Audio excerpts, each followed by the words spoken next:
ಇನ್ನು ಸೌಜನ್ಯ ವಿಚಾರವಾಗಿ ಸಿಟಿ ರವಿ ಮಾತಾಡಿದ್ದಾರೆ. ಸೌಜನ್ಯಳನ್ನ ಹತ್ಯೆ ಮಾಡಿದವರಿಗೆ ಶಿಕ್ಷೆ ಆಗಬೇಕು ಅಂತ ಹೇಳಿ ಮಾತಾಡಿದ್ದಾರೆ.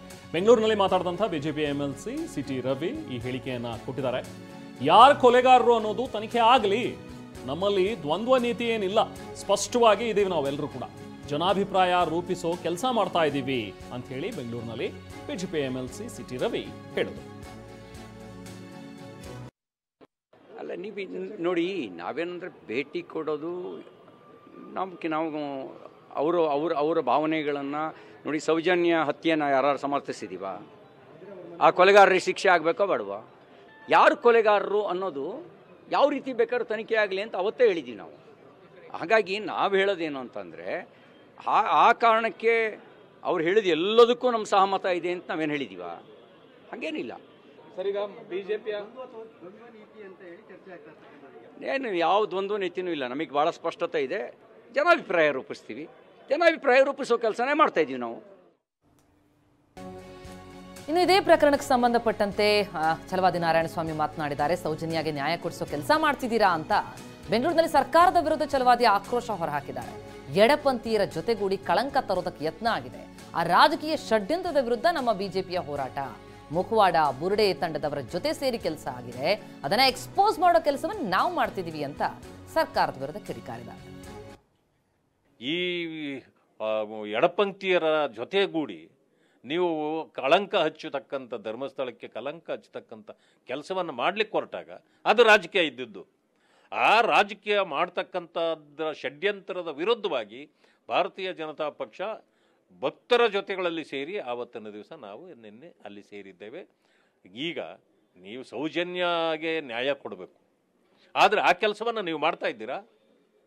ನೀವು ನಿಮ್ಮ ತೆವಲಿನ ರಾಜಕಾರಣವನ್ನು ಮಾಡಲಿಕ್ಕೆ ಈ ಮುಖವಾಡಗಳನ್ನು ಧರಿಸಿದವರು, ಬುರುಡೆಗಳನ್ನು ಹೊತ್ತುಕೊಂಡು ಬಂದವರು, ಅವರ ಜೊತೆಯಲ್ಲಿ ನೀವು ಸೇರಿ ಕೆಲಸ ಮಾಡಿದಿರಲ್ಲ, ಇದನ್ನು ಎಕ್ಸ್ಪೋಸ್ ಮಾಡಬೇಕಾಗಿತ್ತು, ಅದನ್ನು ಮಾಡಿದ್ದೇವೆ. ಇದನ್ನು ಯಾಕೆ ಮಾಡಿದ್ರಿ? ಮಾಡಿದ್ದು ನಮಗೆ ರಾಜಕೀಯವೇ ಬೇಕಾಗಿಲ್ಲ. ಅದರಲ್ಲಿ ರಾಜಕೀಯ ಲಾಭ ಪಡೆಯಲಿಕ್ಕೆ ಹೋಗಿದ್ದೀರಿ, ನಿಮಗೆ ಲಾಭ ಆಗೋದಿಲ್ಲ.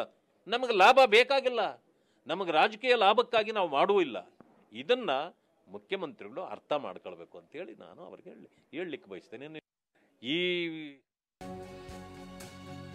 ಇನ್ನು ಇದೇ ವಿಚಾರವಾಗಿ ಸಿಸಿ ಪಾಟೀಲ್ ಮಾತಾಡಿದ್ದಾರೆ. ಸೌಜನ್ಯ ಕೇಸ್ ವಿಚಾರನೆ ಬೇರೆ, ಅದು ಧರ್ಮಸ್ಥಳದ ಬಗ್ಗೆ ವ್ಯಾಪಕವಾಗಿ ಈಗ ಅಪಪ್ರಚಾರ ನಡೀತಾ ಇದೆ ಅನ್ನುವಂಥದ್ದು ನಮ್ಮ ಒಂದು ಆಕ್ಷೇಪ. ಪ್ರಕರಣದ ತನಿಖೆ ಎನ್ಐಎಗೆ ವಹಿಸಬೇಕು. ಹಾಗೆ ಗಿರೀಶ್ ಮಠಣ್ಣವರ್ ಏನೇನು ಮಾಡಿದ್ದಾರೆ? ಹುಟ್ಟದೇ ಇರೋ ಮಗುವನ್ನ ಕೂಡ ಹುಟ್ಟಿಸ್ಬಿಟ್ಟಿದ್ದಾರೆ. ಸುಜಾತಾ ಭಟ್ ಬಳಿ ಸುಳ್ಳು ಹೇಳಿಸಿದ್ದಾರೆ. ಇದೆಲ್ಲದರ ಬಗ್ಗೆ ತನಿಖೆ ಆಗಬೇಕು ಅನ್ನುವಂಥದ್ದು ನಮ್ಮ ಆಗ್ರಹ ಅಂತ ಮಾತಾಡಿದ್ದಾರೆ. Sowjanya case different. ಧರ್ಮಸ್ಥಳದ ಬಗ್ಗೆ ವ್ಯಾಪಕವಾದಂಥ ಅಪಪ್ರಚಾರ. ಅವು ಯಾರು? ಮಠಣ್ಣವರು ಏನೇನು ಮಾಡಿದ್ದಾನೆ? ಹುಟ್ಟದೇ ಇರುವಂಥ ಮಗುವನ್ನು ಹುಟ್ಟಿಸಿದ. ಸುಜಾತಾ ಭಟ್ ಆ ವಯಸ್ಸಿನಾಗ ಈ ಕಡೆ ಸುಳ್ಳು ಹೇಳಿಸಿದ. ಇವೆಲ್ಲ ನೋಡೋಕತ್ರ ಷಡ್ಯಂತ್ರ ಅಲ್ದಾನ. ಮತ್ತು ಇದಕ್ಕೆ ಬೇರೆ ಏನಂತ ಕರಿಬೋದು? ಇಲ್ಲಿ ತಲೆಬುರುಡೆ ಎಲ್ಲಿಂದ ಬಂದೈತಿ? ಚಿನ್ನಯ್ಯನ ಕಡೆ ತಲೆಬುರುಡೆ ಕೊಟ್ಟವ್ರು ಯಾರು? ಈಗ ಮತ್ತೊಬ್ಬನವನು ಬೆಂಗಳೂರು ವ್ಯಕ್ತಿ ಒಬ್ಬ ಬಂದ. ಹೀಗಾಗಿ ಎನ್ಐಎ ಕೊಡಬೇಕು ಅನ್ನುವಂಥದ್ದು ನಮ್ಮ ಆಗ್ರಹ. ಮತ್ತು ಎನ್ಐಎ ಕೊಟ್ಟು ಇದು ನೋಡ್ರಿ, ಇದು ಒಂದೇದ್ದಲ್ಲ. ಹಿಂದೆ ಶಬರಿಮಲೆ ಹೆಸರು ಹಾಳು ಮಾಡೋಕ್ಕೆ ನೋಡಿದರು. ತಿರುಪತಿ ದೇವಾಲಯವನ್ನು ಕ್ರಿಶ್ ಮಿಷನರಿಗೆ ಕೊಡಬೇಕನ್ನುವಂಥ ವಿವಾದ ಬಂತು. ಈಗ ರಾಜ್ಯದ ಒಂದು ಪವಿತ್ರ ದೇವಸ್ಥಾನ, ಹಿಂದೂ ಧರ್ಮದ ಒಂದು ನಂಬಿಕೆ ಇರುವಂಥದ್ದು, ಅದೇನು ಎಲ್ಲ ಧರ್ಮೀಯರು ಹೋಗ್ತಾರಲ್ಲಿ. ಅದೊಂದು ನಂಬಿಕೆ. ಅಣ್ಣಪ್ಪ ಸ್ವಾಮಿ ಮೇಲೆ ಮಂಜುನಾಥ ಸ್ವಾಮಿ ಒಂದು ನಂಬಿಕೆ. ಆ ಕಾರಣಕ್ಕಾಗಿ ಎನ್ಐಎ